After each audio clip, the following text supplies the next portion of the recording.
ǹjẹ́ àtúnkù lórí àsìkò yìí níbi yòówù ká ti láǹfààní láti máa darapọ̀ mọ́ wa lórí ìkànnì àròlé bàbá 1010 TV2 níbi tí afẹ́fẹ́ ètò yìí tó láǹfààní látò ti máa fẹ́ dé káàkiri orígun mẹ́rẹ̀ẹ̀rin àgbáyé ojú tẹ fi wọ̀wọ́ ojú náà ní fún etí tẹ̀sí fi ń gbọ́ wa etí náà kò ní di láṣẹ lọ́wọ́ Elédùmarè agara kì í dé níṣẹ́ Elédùmarè agara ò ní dá wa ìròyìn fún tásìkò yìí òun náà látúnṣe bẹ́ẹ̀ gbalẹ̀ gbòde tá a tẹsẹ̀ kúkú wọ̀nà tó jìn látàrí láti mú ròyìn wá lájà balẹ̀ bí ìṣe wa ojú tẹ fi wọ̀wá mo ti ní òní fọ́ etí tẹ̀sí fi ń gbọ́ etí náà kò ní di orúkọ oníròyìn yóò wáyé padà àyànfẹ́ Elédùmarè òun ló kọ tèmi jẹ́ kókó oníròyìn ẹjá gbéyẹ̀wò ṣáájú ẹ̀kúnrẹ́rẹ́ inú ìròyìn náà. Dandan ni kí ààrẹ Bọ́lá Ahmed Tinubu wọlé ètò ìdìbò fún sáà kejì kí ààrẹ lè parí gbogbo àwọn àtúntò tó gùn lé Káyèmọ ló sọ èyí di mímọ̀. Àsọdùn lásán àti àsọrége ni gbogbo ariwo tẹ́ ń pa pẹ̀lú àwọn tó ń ṣẹ̀ṣẹ̀ darapọ̀ mẹ́gbẹ́ òṣèlú APC wọn kò lè nípa kankan lórí ètò ìdìbò ọdún 2027. Bí Tinubu yóò bá jáwé olúborí ní ọdún 2027 yìí ó nílò igbákejì tí yóò jẹ́ ọmọlẹ́yìn Kristi àwọn ẹgbẹ́ ọ̀dọ́ ilẹ̀ Àríwá náà sọ bẹ́ẹ̀ síta. Ẹ dáàbò bo ara yín o àti ilẹ̀ bàbá yín kúrò lọ́wọ́ àwọn Fúlàní darandaran agbẹjọ́rò fún ikọ̀ IPOB ló gba àwọn ọmọ orílẹ̀-èdè Nàìjíríà nímọ̀ràn. Ẹ má dákẹ́ àdúrà o ọ̀kan lára àwọn ọmọ gbajúmọ̀ olórin jùjú Sunny Adé ló ti pariwo síta báyìí pé àwọn kò tí ì rí gbajúmọ̀ olórin jùjú náà báyìí o. Àwọn agbébọn ti jí ẹni tó jẹ́ alága fẹ́gbẹ́ òṣèlú Labour Party ti ìpínlẹ̀ Edo gbé wọnú igbó sálọ wọ́n sì ń béèrè fún mílíọ̀nù lọ́nà 50 náírà. Adolóró ikọ̀ Boko Haram mà tó ti ṣe bẹ́ẹ̀ dúgbàmù ní òpópónà Borno ènìyàn tí kò dín ní 27 ló ti ṣe bẹ́ẹ̀ gbẹ̀kúrú jẹ lọ́wọ́ ẹbọra nígbà táwọn 3 míì tàn farapa yamayama. Lábala ti ìròyìn Yorùbá Nation báyìí níṣe ni ọmọ Adéyẹmọ Sunday Ìgbòho ló ti ṣe bẹ́ẹ̀ fi ohùn léde sí gbogbo ọmọ káàárọ̀ òjìrè látàrí ìwọ́de tí ó lámìlaka èyí tí ń bọ̀ yìí bàbá ọ̀jọ̀gbọ́n Banji Akíntóyè náà àwọn náà fohùn léde kí náà sọ à ń bọ̀. Ìròyìn náà rèé lẹ́kùnrẹ́rẹ́ báyìí. Dandan ni kí ààrẹ Bọ́lá Ahmed Tinubu wọlé ètò ìdìbò fún sáà kejì kí ààrẹ lè parí gbogbo àwọn àtúntò tó gùn lé Káyèmọ ló sọ èyí di mímọ̀. Ẹni tó jẹ́ mínísítà tó ń rí fún ìdàgbàsókè ètò ìrìnnà ojú òfurufú Festus Káyèmọ ó mà ti ṣe àlàyé ọ̀rọ̀ lójú móhùnmáwòrán Channel lánàá òde yìí níbi tó ti sọdúnmọ̀ wípé ààrẹ Bọ́lá Ahmed Tinubu ó gbọ́dọ̀ ṣe bẹ́ẹ̀ jáwé olúborí nínú ètò ìdìbò lọ́dún 2027 fún sáà ẹlẹ́ẹ̀kejì láti lè parí àwọn iṣẹ́ ribiribi àti iṣẹ́ takuntakun èyí tí ààrẹ Bọ́lá Ahmed Tinubu tó ti gùn lé láti ọdún 2023 sẹ́yìn yìí nígbà tó ń ṣe àlàyé wípé dandan ni fún gbogbo ọmọ ẹgbẹ́ òṣèlú APC bóyá ó rí nǹkan jájẹ láyé inú ètò ìṣèjọba ààrẹ Bọ́lá Ahmed Tinubu àbí kò rí nǹkan kan bí jájẹ ó ní dandan ni fún wọn láti dìbò wọn fún ààrẹ Bọ́lá Ahmed Tinubu kán sì má wo ti ìfẹ́ ara wọn nìkan láti má lè dìbò fún ààrẹ ó nítorí pé tí ẹlòmíì bá gun orí àléfà gẹ́gẹ́ bí ààrẹ lọ́dún 2027 gbogbo iṣẹ́ tí ààrẹ Bọ́lá Ahmed Tinubu tó gùn lé láti ṣe láṣeyè tí alákànṣepọ̀ yìí ó ní kò ní láǹfààní láti lè parí iṣẹ́ náà fún ìdí èyí ẹ jẹ́ ká dìbò fún ààrẹ Bọ́lá Ahmed Tinubu lọ́dún 2027 òní tí Káyèmọ tó ń sọ lórí ètò ní orí Channel lánàá òde yìí bákan náà ló tún ṣe bẹ́ẹ̀ sọ̀rọ̀ lórí ìdarapọ̀ mọ́ ẹgbẹ́ òṣèlú APC ti gómìnà ìpínlẹ̀ Delta àtàwọn ènìyàn rẹ̀ tó kù ó sọ nímọ̀ wípé ìpínlẹ̀ Delta ó ti jáwé olúborí bẹ́ẹ̀ ni orílẹ̀-èdè Nàìjíríà lápapọ̀ wọ́n ti jáwé olúborí pẹ̀lú bí ìpínlẹ̀ Delta wọ́n ṣe darapọ̀ mọ́ ẹgbẹ́ òṣèlú APC ó ṣe àlàyé wípé n tó dára jù ó ní pé kí ìjọba àpapọ̀ àti ìjọba ìpínlẹ̀ kí wọ́n jọ wà ní orí ọwọ́ kan náà ìyẹn ò túmọ̀ sí pé kájọ wà nínú ẹgbẹ́ kankan náà ó ní ó lè jẹ́ kí ètò ọrọ̀ ajé ìpínlẹ̀ ọ̀hún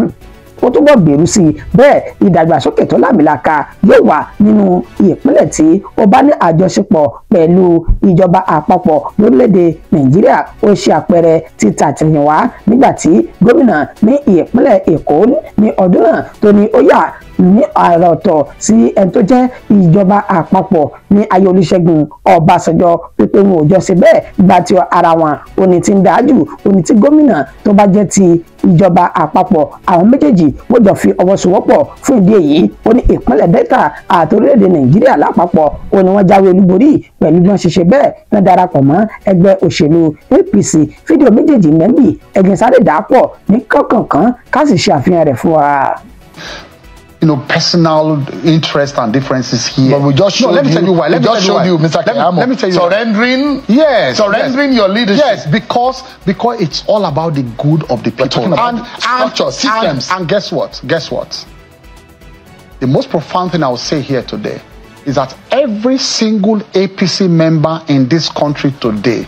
should be concentrating on the re-election of President Bola Ahmed Tinubu, irrespective of whether it affects your personal interest or not, because he does need a second term to fully finish up all these reforms. It will be tragic for any government to come in 2027 and stop these reforms. This is what has happened in the past before, where you have all kinds of inchoate policies that were implemented. This is a win for the Nigerian people. It's a win for the people of Delta State, first of all, and a win for the Nigerian people as a whole. Because it's always important for a state to align with the politics or the government at the center. It's always important. Well, you may say that after politics, then it's all governance. But as human beings, sometimes this division between parties affect governance. So when you have a different party at a state level and then another one at the federal level, it always affects. You remember the case state of the case of Lagos State at that time when the present president was governor, and then you have Obasanjo at the federal level, and all the quarrels and all the court cases back and forth, So sometimes it affects governance at that level. But for my state, Delta State, to be aligned with the center at this time, it's at this time especially of major economic, transformation going on in the country. Ẹ káàbọ̀ padà. Asọdùn lásán àti àsọrégé ní gbogbo ariwo tán pa pẹ̀lú àwọn tán darapọ̀ mẹ́gbẹ́ òṣèlú APC wọn kò lè nípa kankan lórí ètò ìdìbò lọ́dún 2027. El-Rufai ló sọ ọ̀rọ̀ náà síta.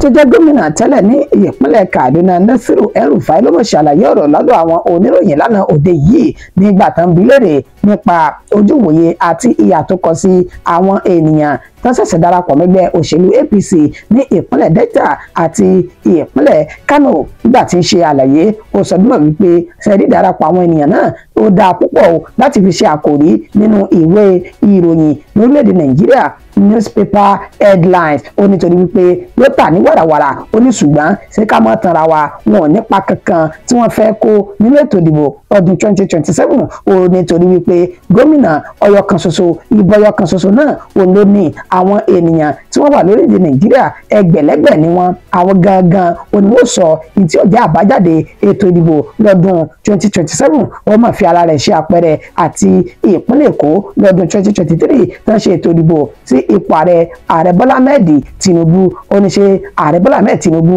òun kọ́ ló ní àwọn ènìyàn tó wà ní ìpínlẹ̀ Èkó ni òun ló sì ní gómìnà tó wà lórí àléfà nípínlẹ̀ Èkó ó ní ṣe ká mọ́ tanra wa gbogbo àná la mọ̀ pé ààrẹ fìdí rẹmi ní ìpínlẹ̀ Èkó tó ti bó ti jẹ́ pé ọ̀dọ̀ rẹ̀ náà ni gómìnà ìpínlẹ̀ náà ó ní ó sì bẹ́ẹ̀ tó roko rẹ̀ sí ó ní bẹ́ẹ̀ náà ni tọ̀dọ̀ tòun náà o lásìkò tó ń jẹ́ gómìnà ní ìpínlẹ̀ Kaduna ó ní ó ń jà fitafita ó ń ṣe gudugudu méje tó ń ti yàyà mẹ́fà láti lè jẹ́ kí ààrẹ Bọ́lá Ahmed Tinubu kó jáwé olúborí ní ìpínlẹ̀ Kaduna ó ní ṣùgbọ́n gbogbo akitiyan òun pàbó ló já sí léyìí tó ń túmọ̀ sí pé àwọn èèyàn lè torí gómìnà kan ṣe bẹ́ẹ̀ dìbò fẹ́ni tí wọn ò bá fẹ́ràn ó ní fún ìdí èyí àwọn tí wọ́n darapọ̀ lọ́jọ́ gómìnà yìí àsan lásán bánsá mọ́kàn fún rere ariwo tí ò ní nǹkan kan nínú ni omi tó bá dinú ètò ìdìbò ọdún 2027 àwọn ọmọlẹ́dẹ Nàìjíríà ó ní wọn yóò sọ ẹni tí wọ́n yàn ní tọkàntọkàn bẹ́ẹ̀ náà ló sì ṣe ní àlàyé pé ìdarapọ̀ mẹ́gbẹ́ òṣèlú SDP òun kò ṣe nǹkan méjì láti lè jẹ́ kí ọmọlẹ́dẹ Nàìjíríà kí wọ́n jàjàbọ́ kúrò nínú àwọn ìjọba amúnisìn tó jẹ́ ti ẹgbẹ́ òṣèlú APC táwọn sì ti ń gbé ìgbésẹ̀ lórí bí àwọn yóò sì ṣe bẹ́ẹ̀ jáwé olúborí nínú ètò ìdìbò lọ́dún 2027 tó ń bọ̀ yìí. bí Tinubu yóò bá ṣe bẹ́ẹ̀ jáwé olúborí nínú ètò ìdìbò ọdún 2027 ó nílò igbákejì tí yóò jẹ́ ọmọlẹ́yìn Kristi o. Àwọn ẹgbẹ́ ọ̀dọ́ ilẹ̀ Àríwá náà gba Ààrẹ Bọ́lá Ahmed Tinubu nímọ̀ràn. The Arewa Youth Movement àwọn náà máa ṣe àlàyé ọ̀rọ̀ lánàá òde yìí ní Àbújá nínú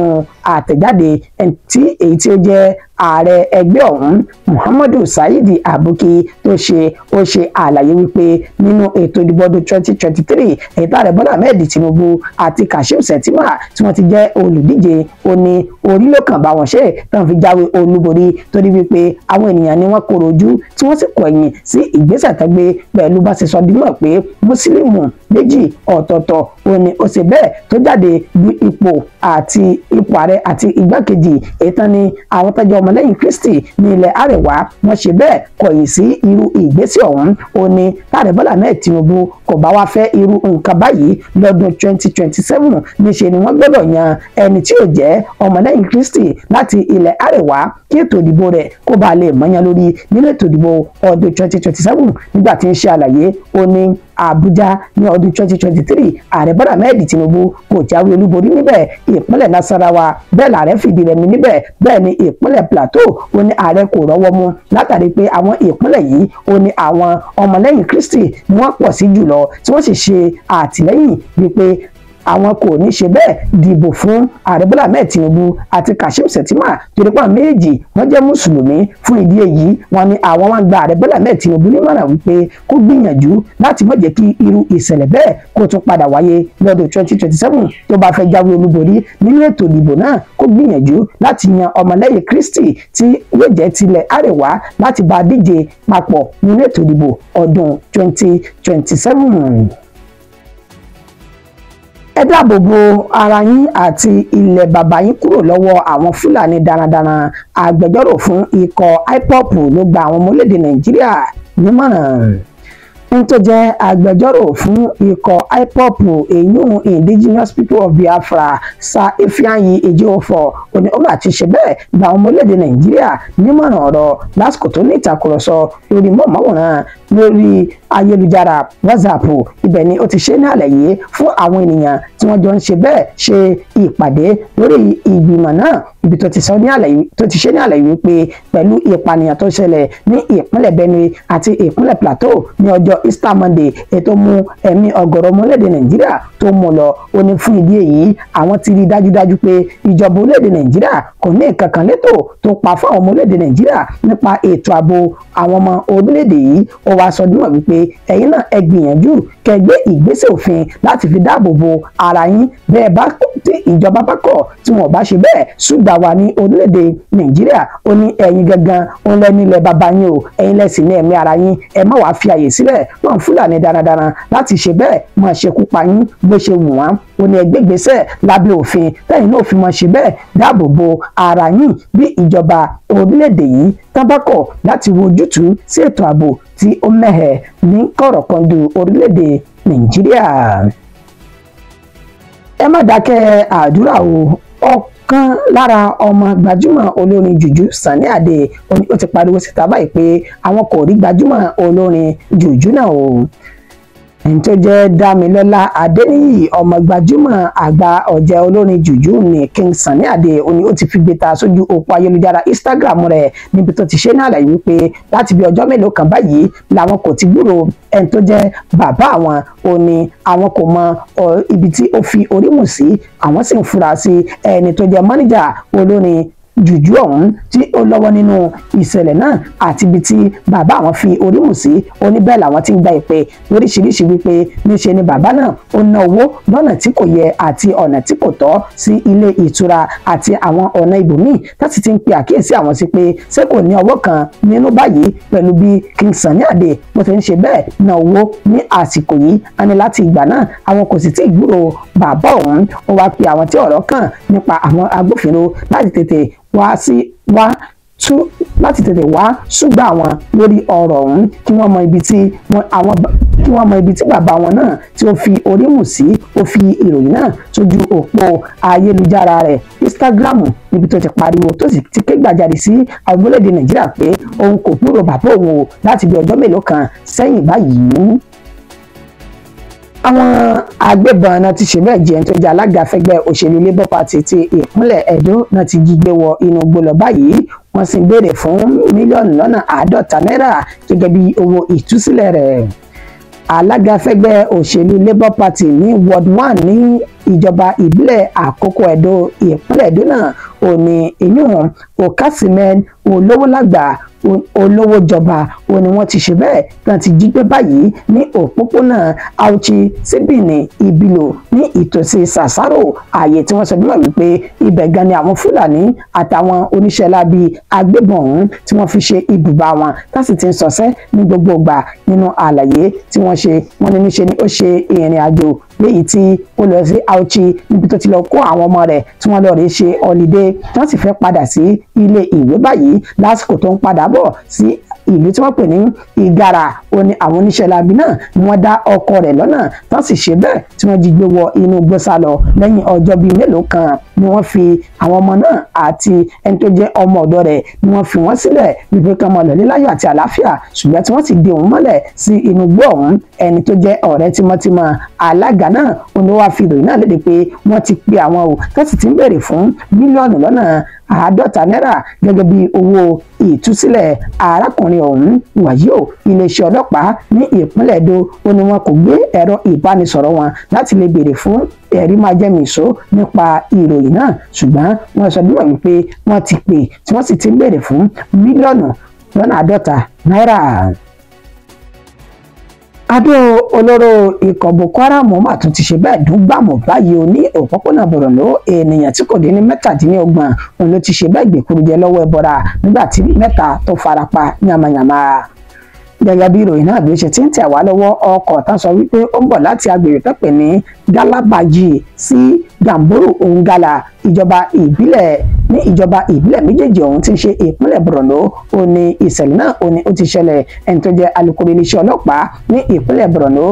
ASP Nahum Daso ó fi ìròyìn náà ó fi múlẹ̀ pẹ̀lú bó ṣe ní àwọn ikọ̀ Boko Haram ọ̀hún ó ní wọ́n ṣe bẹ́ẹ̀ gbin àdó olóró ìbílẹ̀ tán gbé sójú òpópónà náà tí ọkọ̀ tí ó kó àwọn ènìyàn 10 sínú tí ó sì gun orí àdó olóró ọ̀hún èyí tó mú kó dún gbàmù níbi tó ti dún báyìí ló ti tàn mọ́ àwọn ọkọ̀ tó kù tí wọ́n jọ wà ní ojú òpópónà náà nígbà tí ó ń kà wọ́n tó ti jáde láyé tó ti di 27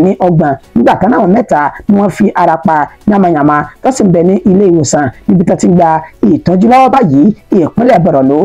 ó ti di ilé àìwọ̀ fún àwọn ènìyàn látàrí bí àwọn oníṣẹ́ láabi Boko Haram ọ̀hún bá ṣe ti gba gbogbo ìpínlẹ̀ náà tí wọ́n sì ń fi gbogbo àsìkò tá a fi ń sọsẹ́ ẹ̀rẹ̀ ti wípé ẹni tó jẹ́ sẹ́nitọ̀ tó ń sojú gúúsù ìpínlẹ̀ ọ̀hún èèyàn Ali Ndume òun ló ti kọ́kọ́ fi ìròyìn náà síta wípé ìjọba ìbílẹ̀ 3 ọ̀tọ̀ọ̀tọ̀ ó ní àwọn Boko Haram ni wọ́n ti gbà báyìí tí wọ́n sì ti jẹ gàba lé lórí táwọn ènìyàn tí wọ́n sì nínú ìjọba ìbílẹ̀ náà mọ́ látàrí ìkọlù gbogbogbà èyí tí ikọ̀ Boko Haram náà tí wọ́n ń ṣe èyí tó wáyé lánàá òde yìí tí ń ṣe ọjọ́ 28 nínú oṣù kẹrin ọdún tá a wà yìí wọn ló tó ti bá àwọn ènìyàn 27 tó ti mú lọ báyìí pẹ̀lú àdó olóró náà tó ṣe bẹ́ẹ̀ tó dún gbàmù. ẹ jẹ́ n bọ́ sí ti Yorùbá Nation báyìí ẹni tó jẹ́ ajìjàǹgbara tó ń síwájú fún ìdásílẹ̀ ilẹ̀ káàárọ̀ òjìrì Sunday Adéyẹmọ tí ọ̀pọ̀lọpọ̀ mọ̀ sí Sunday Ìgbòho ó ní ó mà ti fi ohùn náà tó ti fi léde síta níbi tó ti sọ bí mọ̀ wípé kí àwọn ọmọ orílẹ̀-èdè Nàìjíríà kí àwọn ọmọ káàárọ̀ òjìrè kí wọ́n ṣe bẹ́ẹ̀ kán gbáradì kí wọ́n sì ṣera wọn ní òṣùṣù ọwọ́ bẹ́ẹ̀ ni kán ní àdìsọ́kàn wípé ìwọ́de tí ó làmìlaka èyí tó ń bọ̀ yìí tọ́pẹ̀ ní mega rally ní ṣe ni a yóò ṣe ìwọ́de náà tí yóò sì múlẹ̀ dáadáa ó ní a ò ní darí wọlé ní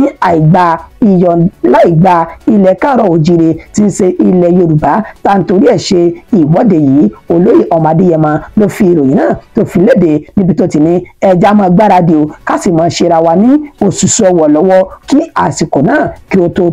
bẹ́ẹ̀ ni ẹni tó jẹ́ ọ̀jọ̀gbọ́n àgbà èyí ọ̀jọ̀gbọ́n Banji Akíntóyè àwọn náà ti fi ohùn náà tó ti fi léde sí àwọn tó jẹ́ agbófinró ní orílẹ̀-èdè Nàìjíríà wípé lásìkò tí àwọn ọmọ káàárọ̀ òjìrè tá a bá ń ṣe bẹ́ẹ̀ ṣe ìwọ́de ọ̀hún ẹ jẹ́ ká gbìyànjú kẹ́ ẹ sì fi tọmọlúàbí kẹ́ ẹ fi sí kẹ́ ẹ sì má ṣe ìkọlù sí àwọn ọmọ ilẹ̀ káàárọ̀ òjìrè torí wípé òmìnira wa òun náà ni à ń jà fún, tó bá sì délẹ̀ tán kì í ṣe ilẹ̀ Yorùbá nìkan òun ni yóò jẹ àǹfààní rẹ̀, torí pé ìṣèjọba ti ilẹ̀ káàrọ̀ òjìrè tí ò máa ṣe kò ní ṣe gbẹ̀fẹ́ nìkan àbí fárí apá kan dá apá kan sí sáwọn ọmọ káàrọ̀ òjìrè sì náà sì ń bẹ ní inú àwọn iṣẹ́ agbófinró orílẹ̀-èdè Nàìjíríà nìkan fi ọmọlúwàbí sí o ká sì mọ́ ṣe ìkọlù sí àwọn ọmọ ilẹ̀ káàrọ̀ òjìrè tí wọ́n bá ń ṣe ìwọ́de mega rally náà. Ìròyìn nípa Yorùbá Nation á tún padà máa mú wá fún wa lónìrànràn lásìkò yìí.